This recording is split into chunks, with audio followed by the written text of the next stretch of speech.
Broadway's my beat. From Times Square to Columbus Circle. The gaudiest, the most violent, the lonesomest mile in the world.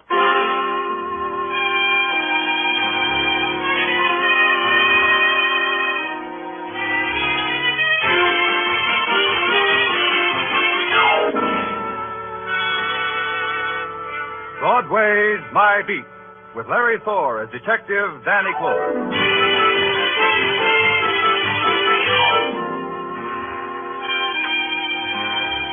Broadway, where a pale and hungry girl walks like a queen because Broadway's a dream street.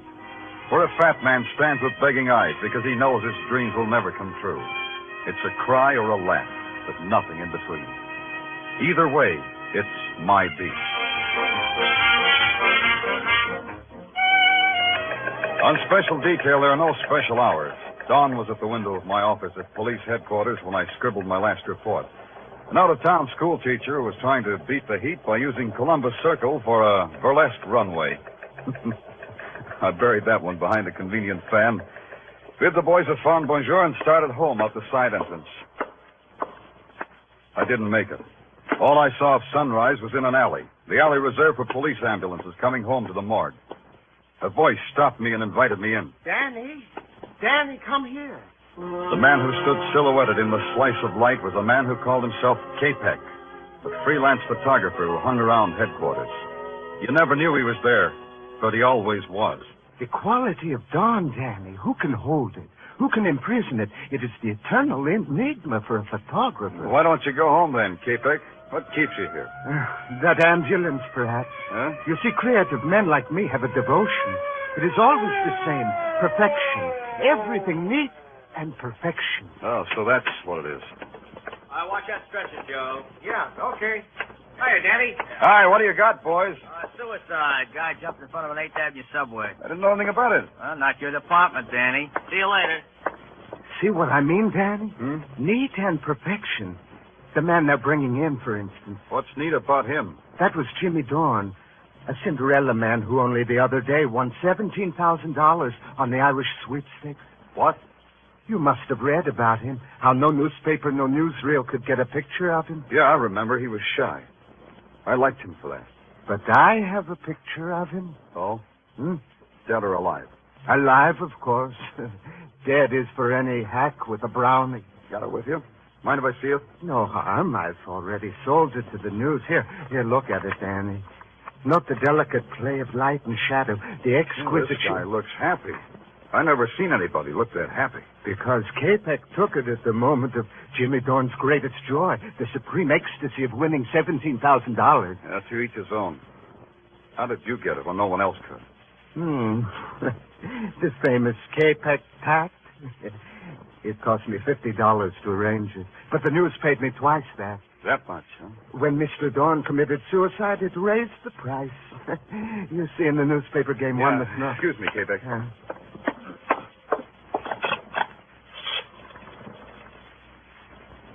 Danny Clover, give me the dope on a suicide name of Jimmy Dorn. Yeah, I know it's not my department. I'm nosy. Yeah. Lily Dorn, 3rd Avenue. Okay, that's enough. You have the look, Danny. You smell something, maybe? Yeah, maybe. Be with you in a second, K-Peck. Hello, Benny. Danny Clover. That Jimmy Dorn suicide. Tell the chief I'm going to look into it. Yeah, Benny, I know, but it bothers me. Sure, I'll grab some sleep on the subway. I asked you, Danny, you smell something, maybe? Why should a guy let a subway train make his wife a widow with $17,000 orphan dollars? Why should all that sudden dough make him want to commit suicide? Is it such a secret why men destroy themselves? Yeah, to me. It's not neat, K-Peck. It just ain't neat.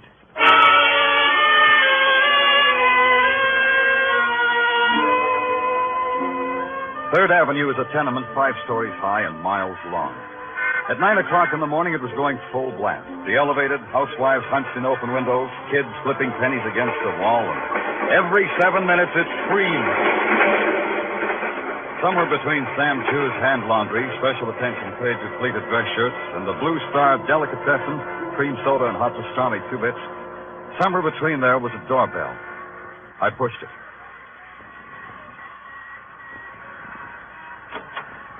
Yeah? What do you want? My name's Danny Clover. I want to see Mrs. Dorn. Suddenly, everybody wants to see Mrs. Dorn. Suddenly, I'm a popular lady. Suddenly, I'm from the police, Mrs. Dorn. You guys don't quit, do you? All right. Come on in. You want to know how it is to win $17,000? Is that what you want to know? Look, Mrs. Dorn, I'm sorry about your husband. Oh, sure. You can feel any way you like. Tell me about your husband. Jimmy? Yeah. I'll tell you about him. Jimmy didn't like people. He got afraid of them once, and he never got over it. Why? You know, I don't know. He was always running, and I ran with him. I was his wife, Mr. Clover. I didn't need to know any more than that. But maybe you understood why he refused to see any reporters when he won all that money. Listen, my husband was a frightened little man who won a sweepstakes. They bought him an obituary. Well, that doesn't tell me much. This room tells me more. This rat hole. This room says that, doesn't it? Rat hole. I didn't say that, Mrs. Dorn. I'm talking about that circus poster on the wall. Patsy Mack presents the 3 whirling tornadoes. Was your husband a whirling tornado? You can go now, policeman. You said your questions. Now go. Brody, please. Why didn't you stay in that room? They can't do anything more to us now. Come right on in, mister. Who are you? I'm a clever boy. I don't win sweepstakes, but I stay alive. Yeah, real clever. Now, what about this circus poster? It covers the cracks in the plaster. 3 whirling tornadoes. 3 men riding motorcycles in a barrel. Mrs. Dorn, for a frightened man, your husband made a dangerous dollar. Look, I told you all I know. Maybe you ought to get out of here. Why should a poster come between us, Mrs. Dorn? We were getting along fine. You heard the lady, copper.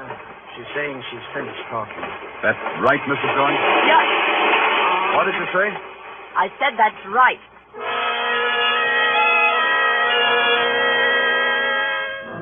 Maybe I should have let it alone, got some sleep. But it kept eating at me. When I found out Jimmy Dorn rode a motorcycle in a barrel, everybody got unhappy. I don't like it when it gets unhappy. So I took a walk and found myself on Broadway in front of a tired building that has a lot of names. You take your choice. You walk up 4 flights and you get 4 offers. You're perfect for a fairy tale ballet that's opening in Europe. You make a stunning cover in a muscle magazine. Can you play first trumpet with a Bob Hawaiian outfit? If you got a song that's trying to be published, all at a slight fee, of course. And on the 5th floor, you find what you were looking for. The office of Patsy Mack, promoter, entrepreneur, and a dollar guy. Well, it isn't Danny Clover. Hi, Patsy. You still pounding the stem, Danny? Aren't you ever going to be promoted? Promotion means a desk job away from Broadway. Who wants that? Yeah, I know what you mean. Can I give you something? Yeah, grape juice would be keen. I've got 3 fingers left of a bottle given me by a bearded lady who was enamored of my social standing. It'll bring a smile to your lips. You drink it, Patsy, and thank her for me, Patsy. Send her a dozen blue roses, or is it red roses for a bearded lady? Yeah, I'll do that. She'll appreciate it. She loves delicacy. Don't they all? Patsy, tell me a story. Okay. Now, let me see. Oh, have you heard the one Yeah, about... tell me the one about the 3 whirling tornadoes. The 3 tornadoes? What fond corner of your memory clutched onto them? Tell me about them. Well, I don't remember much about them, Danny. They've been out of the business a long time. The 3 tornadoes, huh? Well, there were 3 of them. Thanks. There was no one else connected with them. Oh, no. The tornadoes ran their own carny. Toured the villages and the metropolises. Patsy, you got a reputation for remembering every act that ever played a circus or carnival. What were their names? Oh, you put me on my mettle, boy. Now, let me see. There was Jimmy Dorn. Dorn. Yeah, I think. Oh, see. Could he be the one who ended up under a subway this morning? I'll look into it. Who were the others, Patsy? Well, there was a fellow named, let's see now, a Russian kind of a name, Danilov. Yeah, that's it, Joe Danilov. Joe Danilov. And the third? Oh, now you're pressing me, boy. The third was a man named, let me see, Brady? No, that wasn't it. Could it have been Brody? Brody, that's it. Well, how'd you know, Danny? Brody, it's a short jump. I'll try real hard. You're sure there was no one else connected with the act? Well, now come to think of it, there was another guy. Yeah? He backed the show, I think. his name doesn't register, Danny. This guy whose name doesn't register. Was it you? Oh, are you kidding? I had nothing to do with the tornado. Well, Thanksy, thanks a lot. You're a gentleman and a scholar, Patsy. And a liar. I left Patsy there waving his jaw at nothing, which was about what I had. Nothing. An ex-carnival performer wins $17,000 and dies under the wheels of a subway train. They say he jumped. Why should he do a fatal thing like that? Why should Patsy lie to me? A one-sheet poster said, Patsy Mack presents the 3 whirling tornadoes. Patsy had just told me he had nothing to do with the tornadoes. Well, there's another guy I know, in another place I know. His name's Pop, and he takes care of the file room of a magazine. Magazine that tells a lot about people, especially the people who show people. The file room was deserted except for Pop. What you doing down here, Danny? Wrangling, Pop. Oh, you don't have to hide that comic book from me. My wife packs it with my lunch, Dan. Now, you take this one. Yeah. Sandra, the Jungle Queen. Ain't she a honey? Makes a man with me? Yeah, she's keen. What are you holding on a guy named Joe Danilov, Pop? Take a second to find out. How was that name again? Danilov, Pop. D for doll, A for avenue, N for... Avenue N? Yeah, avenue N, Pop. Yeah, got it. Only, you didn't spell it right, Denny. You didn't let me finish. Didn't need to. Here's the file on Joe Daniloff, all right. Only it's D for dead. Let me see that. Joe Danilov, ex-carnival performer, a member of the 3 tornadoes, was found dead today at the bottom of an elevator shaft. Danilov left no survivors, his wife having died a year ago. Hey, how about this? How about what? Listen, a week before his death, Danilov came out of obscurity to win a cross-country motorcycle race with a purse of $1,000. So he made funeral expenses. That's hot news, huh? Last night, another man, a man named Jimmy Dorn, came out of obscurity to win a lot of money. He died, too. 2 whirling tornadoes all played out, one after another. You know something, Danny? What? I don't know what you're talking about. Oh, sorry, Pop. I was playing with a jigsaw puzzle. Well, you said right down there and do just that. I'm going upstairs for some coffee. You want some? Coffee, Daddy. Want some? Yeah, your coffee. Be nice, Pop. I'll just be a few minutes. Don't let anybody kidnap Sandra, the Jungle. Yeah. 2 whirling tornadoes. The third one named Brody. Maybe you'll blow away, too. Brody and the bitter widow Dorn, and Patsy Mack, the sweet guy who told lies. That's you, Pop? Oh.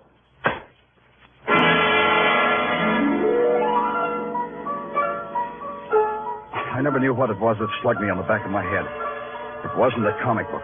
And whoever did it wasn't Pop. Just before I hit the floor, I had a flash. It wasn't Sandra, the Jungle Queen, either.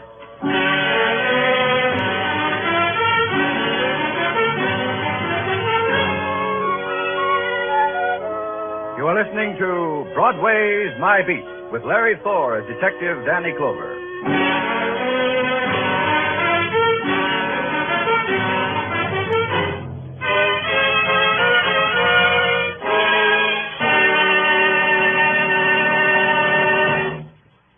A number of paying guests mysteriously disappear. 2 elderly spinsters who entertain them have a suspiciously rising bank account. And it's a murder farm story for Casey, crime photographer, to explore on CBS Tonight. Also on CBS Tonight, you'll hear the network's famous series, Escape, in place of Suspense, while Suspense is on summer leave of absence. Tonight's opener on Escape will be John Russell's famous story, The Fourth Man, a tale of a Pacific Islander adrift on a raft with 3 murderous companions. Be sure to hear Murder Farm on Crime Photographer and The Fourth Man on Escape tonight. They come to you on most of these same CBS stations. And now back to Broadway's My Beat.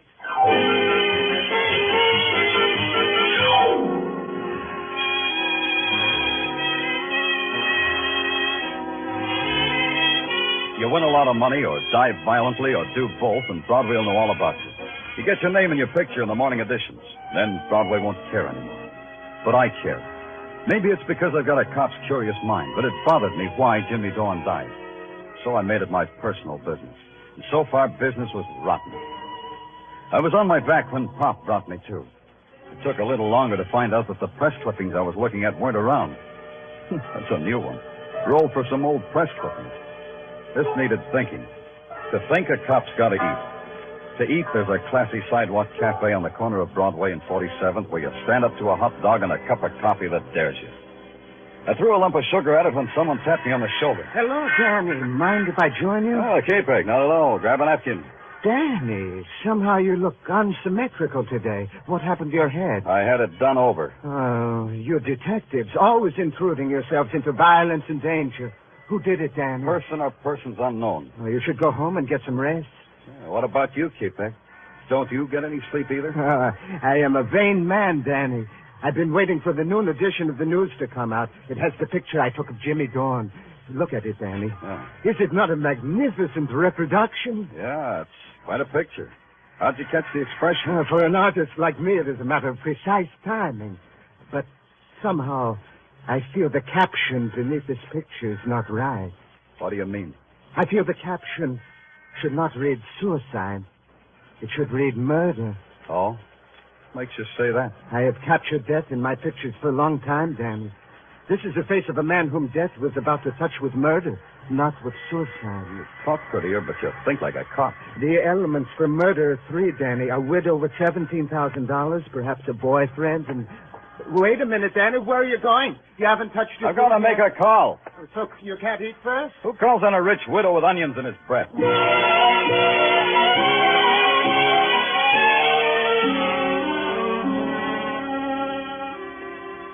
Hey, you up there. You at the window. Who, me?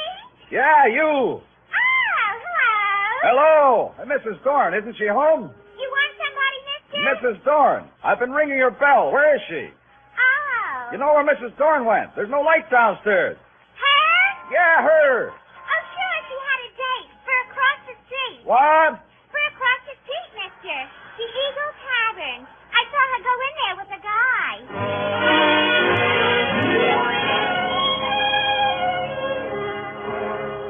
The Eagle Tavern took up 40 front feet of sidewalk, and its insides were designed to take up thousands of man-hours of loneliness. Right now, there were only three lonely people. The bartender, Mrs. Dorn, and Brody. Mrs. Dorn and Brody were standing at the end of the bar trying real hard. I hated to do it, but I decided to ruin their evening for them. You don't know when to quit, do you, Clover? Why do you keep coming around? Like I was saying, Mrs. Dorn. What are you drinking, Mac? Nothing at all. Yeah, you can nurse that a long time. Mr. Clover, look. Please, we don't want any trouble. We got all the It's this way, Mrs. Dorn. A long time ago, a man named Joe Danilow fell down an elevator shaft and was killed. Seems like he was nobody until he won a motorcycle race. Then he got his name in the papers. Then he died. What does that do to you? What should it do to her? I'll try a refresher. Joe Danilow was a whirling tornado. He belonged in your husband's act, Mrs. Dorn. Try to react on that. I don't know what you're talking about. You got your reaction, Clover. Now blow. Mrs. Dorn, you know your husband just might have been murdered. No. Try it, Mrs. Dorn. Consider it. You've got no manners at all. All you've got is a loose mouth. Wait a minute, Brody. The man said somebody might have killed Jimmy. Do you think so, Brody? This guy's trying to put poison in your brain, Lily. Don't listen to him. You think I shouldn't, huh? Why should you listen to you, Brody? Go read a book, copper. Go read a book and find out why I should hang around a woman who's married to my best friend, Jimmy Dorn. Maybe you're waiting for him to die. He did, didn't he? Yeah. I never thought of it before. Jimmy's dead, and that makes you number one boy to a lady who just inherited $17,000. That'll teach you, Lily. That'll teach you not to talk like that. Talking a woman's easy, Brody. This will be a little... Hey, what are you doing? You can't play in here. Stop it! I'm running a decent joint. Oh, stop it! Stop it!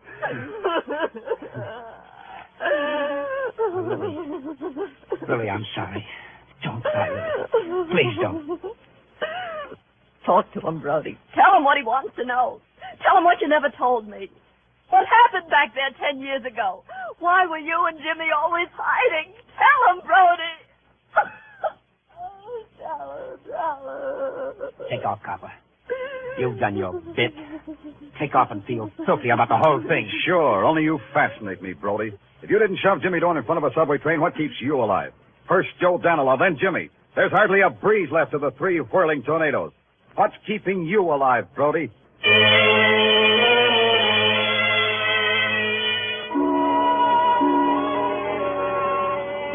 Now there was a guy I just had to see. K-Pex. There was a chance he had taken more than one picture of Dorn. Maybe in the background I'd see a familiar face. Out in Sea Beach near Coney Island, I found the door with K-Pex's name on it.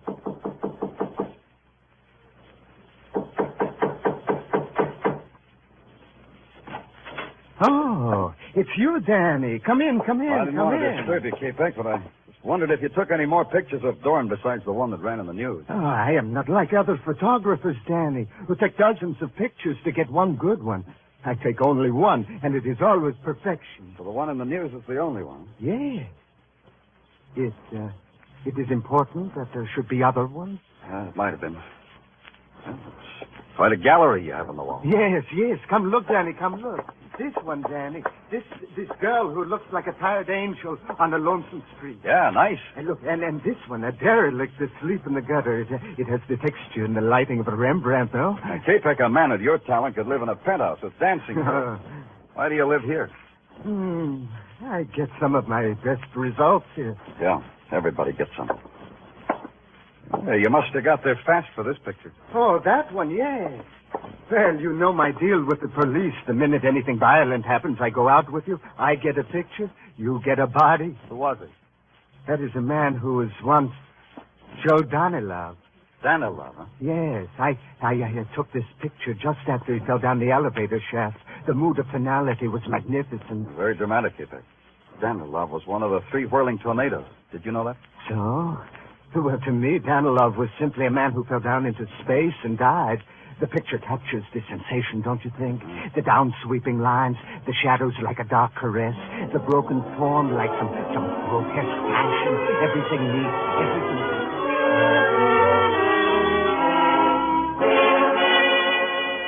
I don't think K-Peck even saw me open the door and leave. It's a long subway ride and a transfer back to Broadway. Coming up from an underground of naked concrete into the blare of 49th Street, well, there's a magic to it. I didn't have time to enjoy it. I had a job to do and a chance to take. And the chance paid off. Patsy Mack was in his office working late. Okay, Danny, so I lied to you about my connection with the tornadoes. And why not? First Joe Danilov, then Jimmy Dorn. Next, maybe me. Why should I take a chance? They were accidents, the people say. Oh, not just accidents. Danny, not that kind. Tell me, Patsy, why do you think you'll be next? I don't know. Just looks like everybody connected with the tornadoes is written down in a little black book. Tell me more, Patsy. This time I'm leveling, Danny. Once I managed the tornadoes, but I dropped them like they were a basket of snakes. Why? What'd they do? Remember, I told you there was another guy, their batter? Yeah. Well, he got sick. He went to a sanitarium. While he was there, the tornadoes robbed him of everything he ever had. All 3 of them did that. Yes. Danilov, Brody, and Jimmy Dorn. Danilov and Dorn are gone. That leaves only Brody, plus the widow Dorn and $17,000. Were you ever in a sanitarium, Patsy? No. But they might put me away for slugging a cop.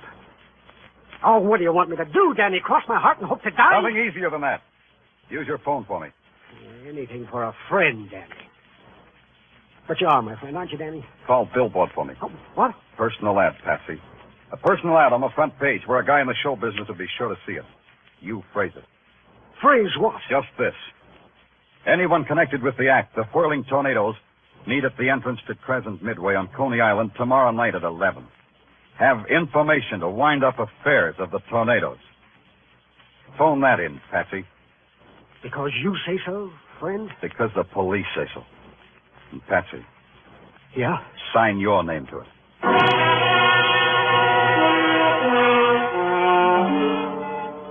So I had it all set up. This case had murder in it, and I was pretty sure I knew who the murderer was. It was a matter of supplying a pigeon. That was me. The next day, 2 things happened. The ad was on the front page of Billboard, and rain came. When I hit Coney Island 10:30 that night, it was a wet desert. Neon reflections and stragglers and empty rides. The place was shadows on peeled paint and shadows on shadows. I had to spot the killer before he spotted me. So I picked one of the darkest places under the framework of the roller coaster and walked into it. I really walked into it. Danny! There's such a night you picked to enjoy Coney Island. On a night like this, it is a dismal alley. I'm in a dismal mood, K-Peck, and that gun you're holding doesn't make it any brighter. It gives me the bravery to give orders to a policeman. You shoot me, you'll be out of character, K-Peck. How are you going to make it look like an accident? I have other ideas. First, I put my gun in my hand in my pocket. Now I say to you, let's go. Walk, Danny, walk. You know, K-Peck, I think you loused up the job. A long time ago, you told me everything was neat and perfection. You forgot to tell me you put up the dough for the whirling tornadoes before you went to the sanitarium. So you killed Danilov and Dorn. But Brody gets away, huh? Brody in time, policeman. But first, you and I take a ride on a roller coaster. Yeah. wondering how you'd manage it. Neat and perfection, Danny. Now get on. I'll pay for the tickets when the ride is over. In here, Danny. You get in the first car. I'll sit in the car behind you. How are you going to work this, K-Peg? You going to slug me and heave me over? Like I said, you can't shoot me. Then it wouldn't look like an In accident. a few seconds, when we get to the top, you will see. And I'll keep your hands to your sides, Danny. That's better. Going to get a picture of this one, too, K-Peg? When we get to the top, you will see. The top was 2 seconds away. Now, Danny, stand up. Stand up. I stood up. Out of the corner of my eye, I saw him rise, See too. how I Take the make gun it out of look his like pocket, an its accident, barrel in Danny? his fist. His arm came up in a wide arc, and that was the break I was waiting for. His body arched forward to strike. I twisted, grabbed his hand and elbow, and threw. Let go of me, Danny.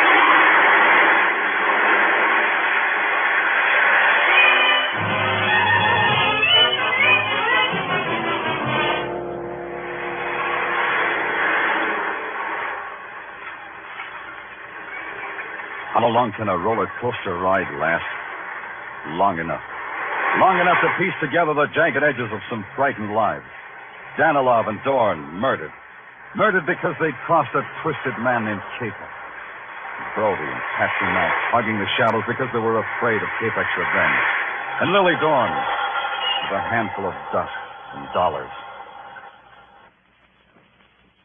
You pay for the ride here, mister. Hey, you didn't take that ride all by yourself. Yeah.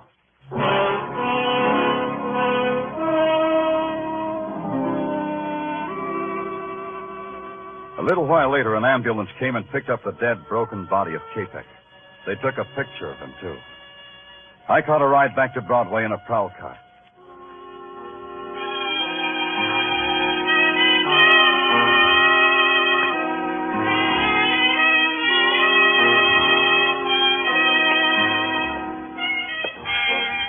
It stretches out in front of you, this street called Broadway, like a midway to some cruel and fantastic circus. And you're the performer. You can walk the high wire or play it safe in a cage. Me? I guess my dodge is the wire. The gaudiest, the most violent, the lonesomest mile in the world. Broadway. My beat.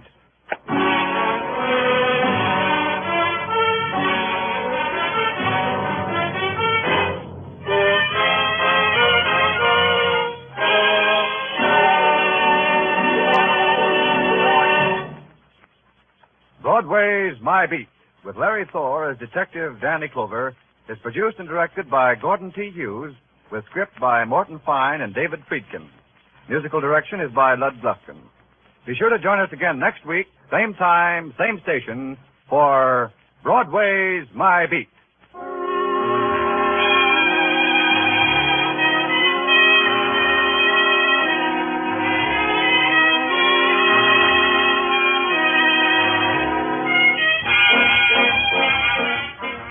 In just a few minutes on most of these same CBS stations, you'll be hearing the familiar strains of Someday I'll Find You. And the action, as you know, starts with Mr. Keene, the famed tracer of lost persons. A top-rating detective throughout radio's fall, winter, and spring seasons, Mr. Keene will be on hand all summer. So don't miss one of his great cases these Thursday nights on CBS. This is CBS, the Columbia Broadcasting System.